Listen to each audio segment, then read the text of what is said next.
madalas makakita ng mga teenagers na nagkakaanak? Actually po, ngayon sa batch po namin, napakarami po na may anak na. Which is nakakagulat po kasi parang normal lang po sa kanila. Parang hindi po sila nababahala sa future nila, kung makapagtapos pa po ba sila ng college or mabibigyan po nila ng magandang buhay yung anak nila, na sobrang nakakabahala po talaga. Kasi parang yung mga magulang pa po nila ay supportive sa mga nangyayaring ganito na hindi po dapat talaga na maging gano'n.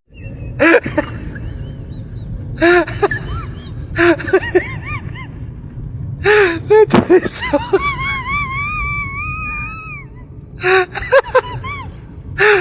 so bad na massage.